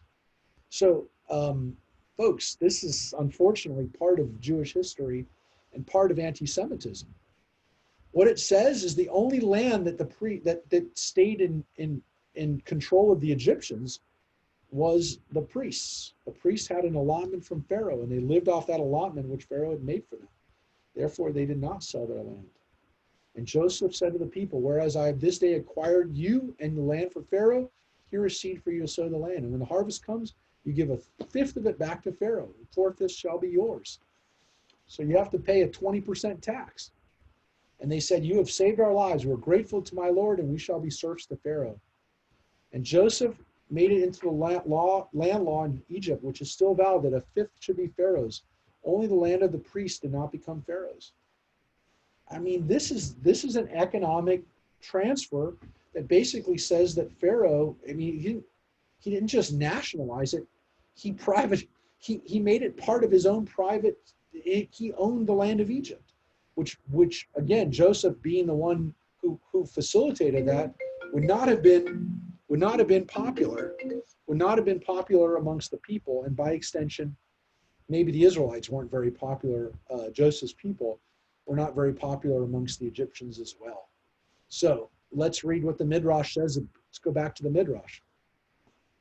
The only class of the people permitted to remain in possession of their land were the priests. Joseph owed them gratitude, for they had made it possible for him to become the ruler over Egypt. The Egyptians had hesitated to make him their viceroy because they shrank from choosing a man accused of adultery for so high an office. It was the priests that made the suggestion to examine Joseph's torn garment, which his mistress had submitted as evidence of his guilt, and see whether the rent was in the front or in back. If it was in back, it would show his innocence. He had turned to flee, and his temptress had clutched him so that the garment tore. But if the tear was in front, then it would be proof of his guilt. He had used violence with the woman, and she had torn the mantle in her efforts to defend her honor. The angel Gabriel came and transferred the rent from the forepart to the back, and the Egyptians were convinced of Joseph's innocence, and their scruples about raising him to the kingship were removed. Yep. So, well, hold it a second. So here, the priests, the rabbis kind of ask a question: why do the priests get why do they get this special treatment, if you will? And so the Midrash points out that they were the ones who had kind of saved him, through that story of Potiphar's wife, they kind of deserved this, if you will. They deserve this honor. So again, the rabbis are explaining why the priests got to stay in power. Yep. As soon as the Egyptians learned of the advantageous position of the priests, they all tried to prove themselves members of the case. But Joseph investigated the lists in the archives and determined the estate of every citizen. So everybody wanted to be a priest, wanted to be part of that caste. After this special treatment that the priests were getting. Here we go. The priests were favored in another way. Beside remaining in possession of their land, they received daily portions from Pharaoh, wherefore God said, "The priests that serve idols receive all they need every day. How much more do the sons of Abraham, Isaac, and Jacob, who are my priests, deserve that I should give them what they need every day?" The rest of the inhabitants of Egypt who had to part with their land were not permitted to remain in their native provinces. Joseph removed them from their own cities and settled them in others. His purpose herein was to prevent the Egyptians from speaking of his brethren derogatorily as exiles, the sons of exiles. He made them all equally aliens. For the same reason, God later, at the time of the going forth of the Israelites from Egypt, caused all nations to change their dwelling places about, so that the Israelites could not be reproached with having had to leave their home. And finally, when Sennacherib carried the Jews away from their land into exile, it also happened that this king first mixed up the inhabitants of all the countries of the world. So why did the Egyptians wind up not owning their land anymore? Well, it's God's purpose, right? So here you have the Israelites living amongst them as sojourners, as guests. So the rest of Egypt had to become that way too. The rest of Egypt had to become no longer hold inheritance of land. They too had to be exiles, so that the Israelites wouldn't be exiles. It's an interesting midrash that God made sure that everybody, through Joseph again, made sure that everybody was equally a Luftmenschen, as we said, as we used to say in Yiddish. They were people of the air, people of without a holding, without a property, a homestead, a place to call their own. So this is interesting. That's why we had this purchase of the land from out from under them. But again, the rabbis point out, this isn't the last time it's going to happen. It's not. This is going to be common practice. When we become exiles, when the Jewish people become exiles, everybody becomes exiles. When the Israelites get taken away, the 10 northern tribes, the tribes get exiled, the rest of the world gets mixed up too. So this is an interesting idea that the Israelites kind of are a diaspora, but if they are going to be a diaspora, other people are going to be diasporas too. Essentially, again, everybody's going to be a diaspora. Everybody's going to get mixed up. It kind of keeps us from being the only people that are the only people that are a diaspora community. And of course, we're not the only diaspora community. There's a large Armenian diaspora community. There's obviously now, the Tibetan diaspora community. And guess what? There now is a Palestinian or Arab diaspora community as well. There's definitely a Lebanese Christian diaspora community. Many of them live here in the United States. There are a lot of diaspora communities today, and a lot of them look to the Jewish people for an answer of how do you maintain your identity when you're in the diaspora, when you don't live in the land. Again, what happens to Americans when they live in other countries? Do they feel like they're in exile, or do they feel like they're, that they're connected as Americans? We don't have a very long history as a nation. So will somebody say that they're an American who lives, if you're a second or third generation American living in I don't know, somewhere in Africa or even in England for that matter, would you say, oh, I'm an American, I'm a descendant of, I'm an American by descent? Would people really say that, or would they kind of go back to their ethnicity and say, well, I was Irish, or I was Italian, or I was Jewish, and I lived in the United States, for the last few generations, our family lived there. But would that be our identity? I mean, if our family members one day live in China or live on Mars, are we going to have, well, probably Mars will be American, but if we live in another country which has a long history, will they be American, or will they be seen as Caucasian, or will they be seen as Jewish, or what will they be seen as?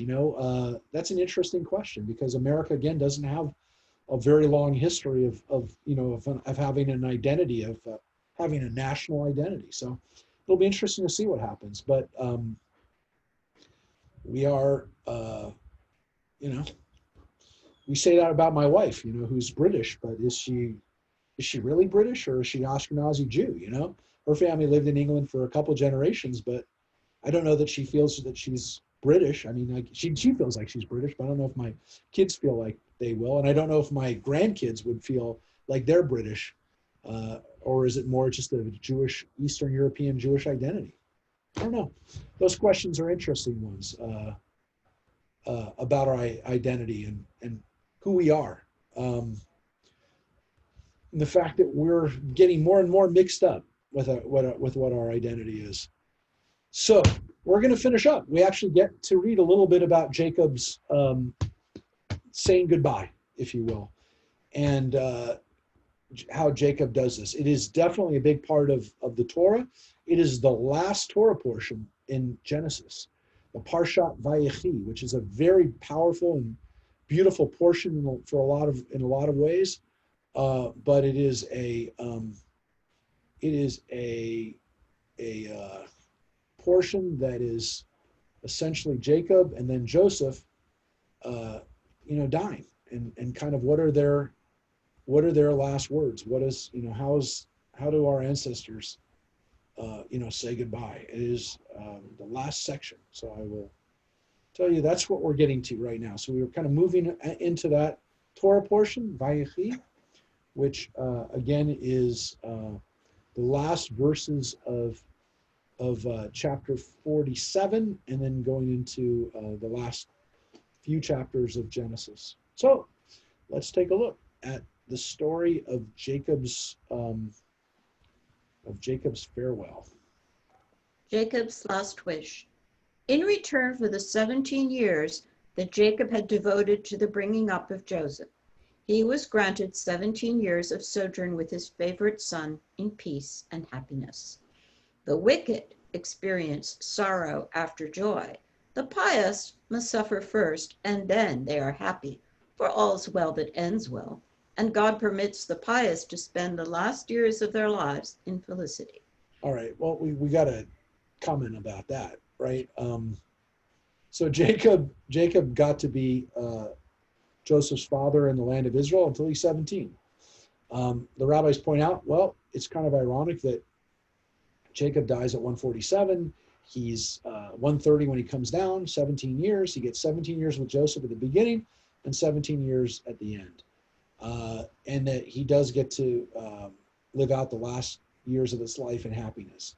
He suffers, okay, goes through sad times, but that's the way the pious live. The pious suffer, and then they get to be happy, as opposed to the wicked who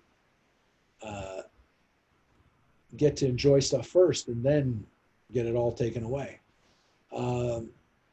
That's kind of sad. Obviously, it doesn't always happen that way, and people shouldn't have to have either.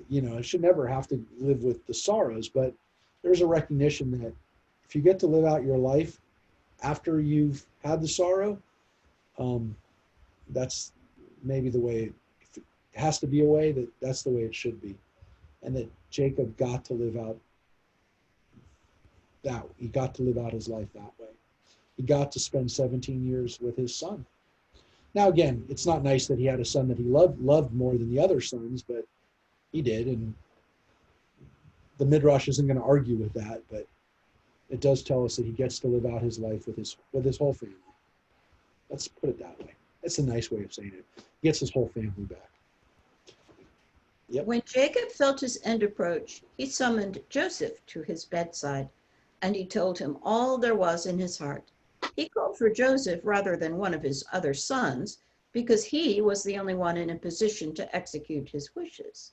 That makes sense. You're going to call up the one who actually has the power to make sure that everything you ask for as your executor, can actually do it. And Joseph could, because Joseph is the most powerful man in the world besides Pharaoh. He's the second most powerful man in the world. So let's get that guy to do what we want. Jacob said to Joseph, "If I have found grace in your sight, bury me not, I pray you, in Egypt. Only for your sake did I come down into Egypt, and for your sake I spoke, now I can die. Do this for me, as a true service of love, and not because you are afraid or because decency demands it. And when I sleep with my fathers, you shall bury me in their burying place. Carry me out of the land of idolatry, and bury me in the land where God has caused his name to dwell.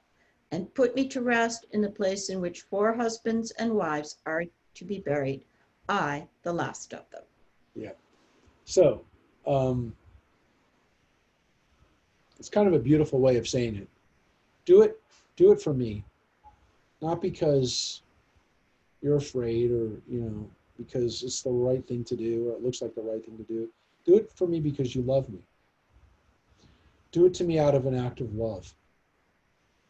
Make sure that I get buried in the land of my ancestors, the land where is the homeland of the Jewish people. And he says, I want to be buried in that same space. Now, it says four husbands and wives are to be buried. Who's the 4th? Abraham and Sarah, Isaac and Rebekah, Jacob and Leah. Remember, Rachel buried somewhere else. She already died. She's buried near Bethlehem. So who's the other one? Anybody? Who else was in the cave of Machpelah? Ishmael? Nope. It's an old grave, and it's not one that you and I know exactly where it is. But according to tradition, they're here. Adam? Anybody? Yeah. Adam and Eve. Adam v'Chava. Adam and Eve, according to tradition, according to Midrash, are also buried there. And it's actually their energy from being in that burial spot that gives energy to the whole place. Because Adam never decays. Adam's body never decays. It was created by God, so it can't ever decay. So his body looks the same as the day he died. Never changed. So this is kind of an interesting midrash that Adam and Eve are there too. So he says in that line, in that midrash, in that text, I don't want to be in this land of idolaters. There's more. Jacob desired not to be buried in Egypt for several reasons. He knew that the soil of Egypt would once swarm with vermin, and it revolted him to think of his corpse exposed to such uncleanness. So why? Because one of the plagues, folks, he doesn't want to be there. He doesn't want his body there when there's vermin all over the land. He doesn't want his body to be infected by the plagues. All right. He feared, moreover, that his descendants might say, were Egypt not a holy land, our father Jacob would never permit himself to be buried there, and they might encourage themselves with this argument to make a choice of Egypt as a permanent dwelling place. Also, if his grave were there, the Egyptians might resort to it when the 10 plagues came upon them, and if he were induced to pray for them to God, he would be advocating the cause of the Lord's enemies. If, on the other hand, he did not intercede for them, the name of God would be profaned among the heathen, who would say, Jacob is a useless saint. Besides, it was possible that God might consider him, the scattered sheep of Israel, as a sacrifice for the Egyptians and remit their punishment. From his knowledge of the people, another fear was justified, that his grave would become an object of idolatrous veneration, and the same punishment is appointed by God for the idols worshipped as for the idolaters that worship them. Yeah, so these are all the reasons why Jacob doesn't want his tomb in the land of Egypt. It's going to encourage Israelites to live in Egypt. I have to go let my dog in. Okay. So he doesn't want Israelites, he doesn't want his descendants to live in Egypt, to think that it's a good place to live. He doesn't want them to, he doesn't want to be there when the plagues happen, because he doesn't want to have Egyptians praying to him, having the plague stop. He won't advocate for them, which is something that happens when the rabbis are saying you pray at the grave of a saint. And that's what they called it, when they pray at the grave of somebody who can intercede on your behalf. He didn't want to do it. He wouldn't do it. And then they would say that he wasn't powerful. And then there's the bigger issue, which is If you become an idol to idolaters, then you get destroyed. Your tomb gets destroyed. Folks, this isn't a theoretical issue, right? When the rabbis wrote this, there were a lot of places that were venerated as places of worship. There still are today. There are still places where people go to make pilgrimage. They'll pray at the grave of the saint or of this holy person. There are still rabbis that people pray at their tombs for miracles. There are people who do it every day at the Rebbe's tomb in New York.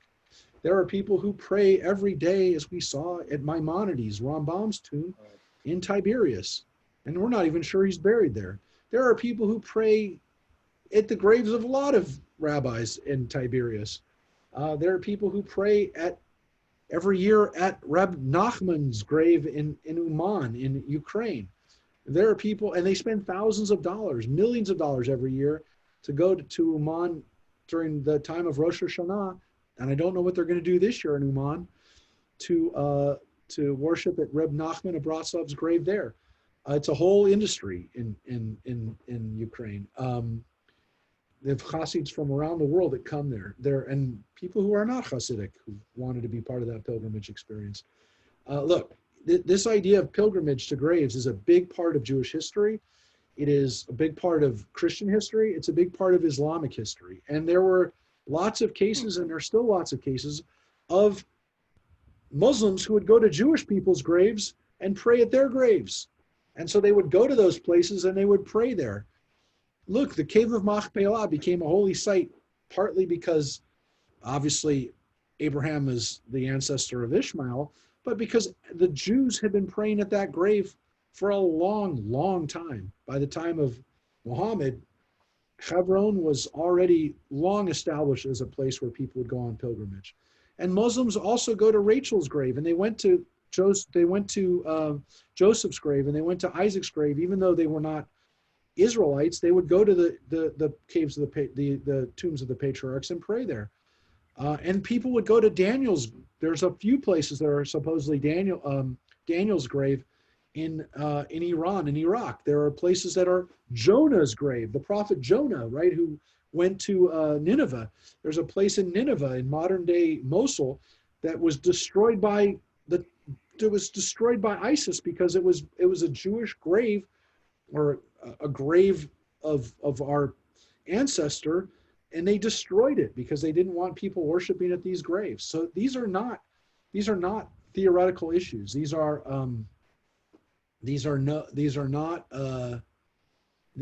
not ancient issues either, because there are people who continue to spend lots of money to go to these graves to pray and to offer up usually prayers asking for things, for help, for healing, for fertility, for guidance, and people will pray at these graves for help, and they're doing it right now. They're doing it at this very moment. So these are not theoretical issues. Jacob is concerned, the rabbis are concerned for Jacob, that he winds up in the wrong place, and that his tomb will be a place where people will take the wrong message from it. And so it should be in the right place. And there's more. If Jacob had good reasons for not wanting his body to rest in the soil of Egypt, he had equally good reasons for wanting it to rest in the Holy Land. In the Messianic time, when the dead will rise, those buried in Palestine will awaken to new life without delay, while those buried elsewhere will first have to roll from land to land through the earth, hollowed out for the purpose, until they reach the Holy Land, and only then will their resurrection take place. But over and beyond this, Jacob had an especial reason for desiring to have his body interred in Palestine. God had said to him at Bethel, "The land whereon you lie, to you I will give it, and to your seed." And hence he made every endeavor to lie in the Holy Land to make sure it would belong to him and his descendants. Nevertheless, he bade Joseph strew some Egyptian earth over his dead body. Jacob expressed these last wishes 3 times. Such is the requirement of good breeding in preferring a request. All right, so let's pause right there. That's where we're gonna finish up. Again, Jacob wanted to be in the land of Israel because when our bodies get resurrected, they get resurrected in the land of Israel. You want to be as close to that as possible because otherwise your zombie corpse is rolling through the earth and is being dragged through the earth or pushed or rolled through the earth to get to the Holy Land. So the closer you are to that place, the better. Well, I wouldn't say the closer you are to that place because Egypt is pretty darn close. But you don't want to roll through the land at all, which is why to this very moment, and right now at every airport that is still flying to the land of Israel, which there are a limited amount of flights for Israeli citizens to go back to Israel if they want, not for you and I to go visit yet, but every one of those planes, there are bodies in there are bodies in the luggage hold that are going to be buried in the land of Israel. And it is amazing to think how important this is for people that in the old times, they wanted to die in the land of Israel, like Rambam, like Maimonides, according to tradition, or again, today, that we get buried in Israel. It is considered to be, again, kind of one of the dreams that people had, was that they could be buried in the land of Israel. And there are people who spend a lot of money to make sure they can get buried as close as they can, not just in Israel, but to Jerusalem and to specifically the Golden Gate and to the place where the Messiah will be when we are all resurrected into our bodies. So Jacob wants to be there. And so there you have another rabbinic statement about what happens when we're resurrected, that our bodies will come back, we'll get a body again, and that the closer we are to Jerusalem, the less we have to go through in order to be resurrected, the less we go through the earth in order to get there. So these are also some of the reasons why we do it.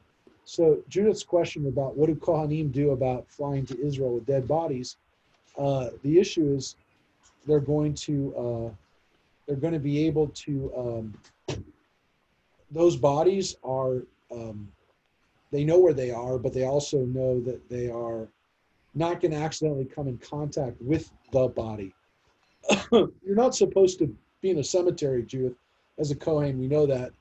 You're not supposed to be in the cemetery, come in contact with dead bodies. You can be in the same vicinity of a dead body. The whole purpose of those rules were that you don't come in actual contact with the dead body. So here's the issue. If the body is in a casket and is in vicinity, is even 100, 200 feet away from you, it's not a problem. It's not. The issue is you coming in contact with the dead. You actually touch a dead body. It's not about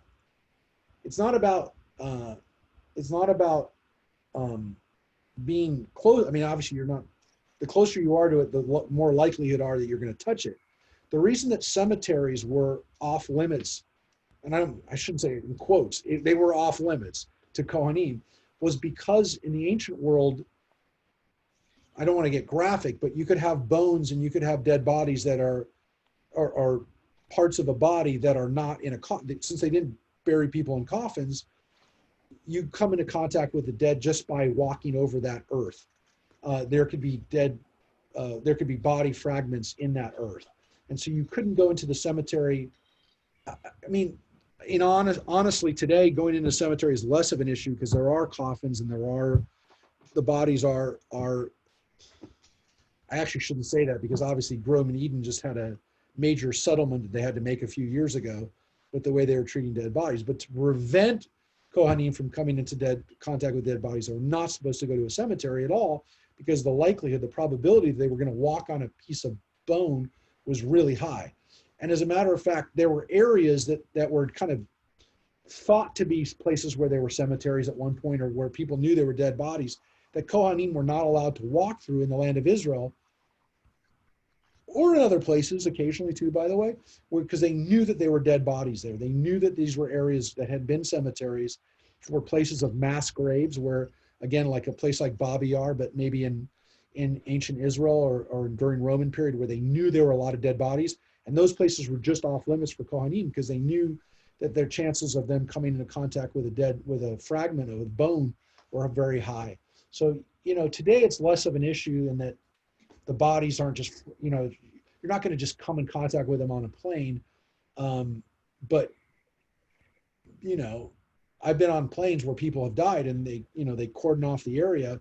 I've been on El Al flights where they are and they cordon off the area and they make sure that a Kohen won't come in, and that nobody, they don't want anybody to see the person who's dead anyways, but Kohanim will not come into contact with that person. So they will create a space where the person will be kind of on the plane until they land. It's freaky. It happened to me when I was a little kid, and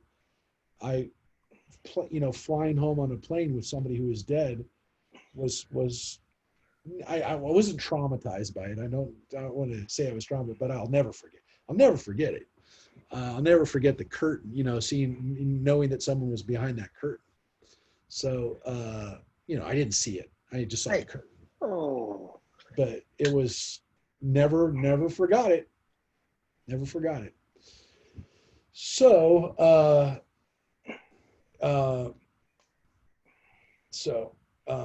and Judith said, well, what about war? And there was a big issue for Kohanim in battle, and why Kohanim were not supposed to, again, in biblical law, were supposed to serve in battle. What happened in other countries? Well, Judith, up until about 150 years ago, really 200 years ago, no army put Jews in the military. So until Napoleon in the 1800s, Jews weren't even conscripted. And then kind of when they were forced to be in the army, it was not a great thing. And there were definitely Kohanim who tried to get out, but if they had to serve. And there was no exemption in American military. For example, when we had draft, you couldn't claim I'm a Kohen. I can't fight in battle. There was no exemption, but according to the Torah, the Kohanim don't go into battle. They don't fight. They're not soldiers. What about Israel today? I will tell you that unless you're very religious, doesn't matter. They didn't hold, and there were enough rabbis, Orthodox rabbis, who basically said, we're not going to provide an exemption for Kohanim. There are exemptions for rabbis and rabbinical students, which a lot of Israelis don't like, but that's kind of the modern equivalent of it. But as a Kohen by itself, look, the reality is, for most of Israel's history, nobody wanted an exemption from Israel's military. They felt that was their national service, and they wanted to do it. But that's not as much the case today, and it's definitely the case that as the Orthodox have increased in power and in numbers in Israel, it is a definite bone of contention, and could possibly bring down a government, that issue of exemptions for rabbinic students. But I guess kind of the claim would be that there were always rabbis who didn't want to encourage people to get out of military service. So that was an issue. It is still an issue in Israel today, but it's less about Kohanim and it's more about rabbinic service. But it kind of follows the Kohanim, that the rabbis today, in a sense, the modern Kohanim, should be exempt from service because they should be praying and working towards the spiritual survival of our people. But it's not about coming into contact with the dead. It's not that same logic, but it is a logic that they're holy and that they should be praying and doing those kind of things.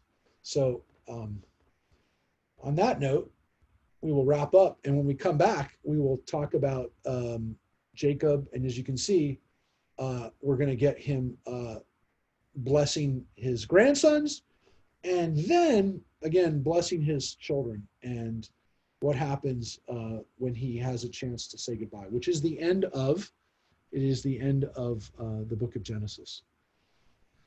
So with that, it's an opportune time to say goodbye to everybody, and again, hope everybody stays healthy. And I do it as at the moment. I am not canceling class Wednesday. I don't want to go into that mindset, but I hope to see people tomorrow night, and if not, we'll be seeing you soon. And everybody stay healthy and safe. And I have to go. Actually, I have to officiate at a service today up at Shalom Mortuary up in Lakeview Terrace, Cable Canyon area, and we'll be paying my respects. I'm not worshiping at the graves of saints, but I am saying hello and saying Kaddish for some very special people that are buried there. Say hello to my family. I was just going to say, including your family, including Joe Renson and his son, and again, my family. So take care, everybody, and be well. I'll ask them to look after us and to take care of us during these times. Stay Rabbi, healthy, everybody. I'm Yeah. thinking about you and your family. Thank you, Diane. And Diane, I want to say this too while Diane is present. We just received a very amazing, generous donation from Diane. And Diane, it was one of the highlights of my month and the last couple of months. Your generosity is so touching and so meaningful and very, very generous. So I want to thank you, Diane. You give me more than I can give you. Well, thank you. Thank you. Thank you, everybody. And we're working hard. We're working hard for the new year. All right. Take Rabbi care, Mark. everybody. Yeah. Rabbi Mark, do you have 1 second? Yeah. Please. Remember at the end of Torah study last week, you were talking about social emotional. That Friday, I heard this great lecture from this person named Patrick, who founded Project Wayfinder. And it's all these programs that they bring into the middle and high schools for students. And it was really, really interesting. They talk about belonging. They just talk about figuring out your life. It was really interesting. He was a student at Brown, and then he became a teacher, and he realized that this was such a big part of it that he got a grant at Stanford, and they put this program together. So it's called Project Wayfinder. I've just brought Patrick Cook Deegan. Yes. I've bookmarked it. Thank you for telling me about this. Listen, I talked about it. I was very emotional about it last week, and as it turned out, the next day, Leland from our synagogue, who lives out on Palmdale, he has a niece, and she was 15 and lives out in Palmdale, and she committed suicide the next day. So and then, by the way, the Signal had a story about it like 2 or 3 days later about they had a map of suicides over the last 6 months or over the last, I forget, since the beginning of the year, so 8 months. And they literally just did a story about the services. So look, the Heart District just sent out an email to families, and I was really disappointed at how little help it actually gave. But we got it. So thank you for giving me this. Maybe there's a way to disseminate some of their stuff. We did a thing, by the way, for our religious, we had our first day of religious school, and the first day of religious school, we brought on a specialist. Judith, did you get to see that at all? I don't know if you were connected.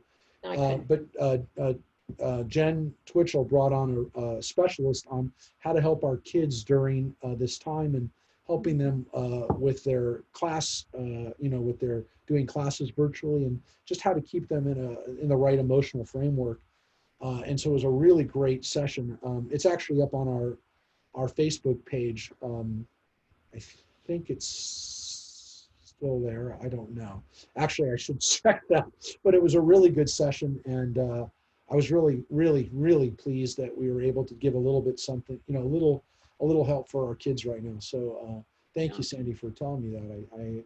Yeah, you're I'm very glad to welcome. know that. I take a lot of courses through NGPF, which is more of financial literacy type of stuff, but this was one of the Friday discussion ones, and it was just excellent, and it was so close to what we had talked about that I just wanted to make sure I communicated it to No, you. thank you, and thank you for telling me. I've got it. I'm gonna do some research about it today and figure out how we can help them and how they can help us, because it's so important.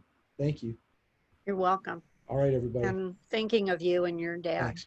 Yes. You're welcome. Thanks, everybody. We'll see you. Bye-bye. Okay.